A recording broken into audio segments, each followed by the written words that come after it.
మా తినడం చాలా ఈజీనే, కానీ వండడమే చాలా కష్టం అని ఈ రోజే తెలిసింది. రోజు మా ఇంట్లో వాళ్ళు చికెన్ మటన్ చేసి పెడతా ఉంటే తెలిసేదిలే వాటిని వండడం ఇంత కష్టం అని. ఇంట్లో ఉన్నప్పుడు మా అమ్మ స్టవ్ ఆఫ్ చేయరా అంటే దాన్ని ఆఫ్ చేయడానికి నింజా టెక్నిక్స్ అన్ని వాడేది. కానీ ఈ రోజు మాత్రం నింజా హటోరీ లాగా అన్నిటికీ సిద్ధమైపోయాను.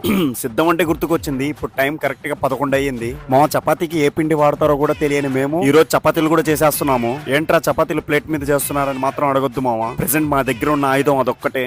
మామ ఇన్ని మాటలు మింగావు కదా, నీకు కర్రీ వండడం ఎలా వచ్చు అని అడుగుతావేమో. అది నా టాలెంట్ కాదు మామ. యూట్యూబ్ లో ఉండే కుకింగ్ వీడియోస్ అన్ని చూసేసాను. 10 వీడియోలో మిక్సీ ఒక్క కర్రీ. సో ఎలాగోలా కింద మీద పడి కర్రీ అయితే ప్రిపేర్ చేసేసాము. మా ఈ కర్రీ తిన్నాక కూడా మా ఫ్రెండ్స్ అంతా బతికారంటే కర్రీ బాగుందని అర్థం. ఆకులు నాక్కునే వాడి దగ్గరికి వచ్చి మూతులు నాక్కున్నారంట. అలా ఉంది మా వాళ్ళ వరుస. ఇక్కడ కర్రీ చేయడానికి గతి లేదరా అంటే కీర దోశ కావాల్సి వచ్చింది. ఎలాగో అలా దేవుడి దయ వల్ల అంతా మంచిగా జరిగింది. మాతో పాటు చింటూ బ్రో కూడా జాయిన్ అయ్యాడు. మో last but not least please వీడియోని లైక్ చేసి సబ్స్క్రైబ్ చేసుకోమో.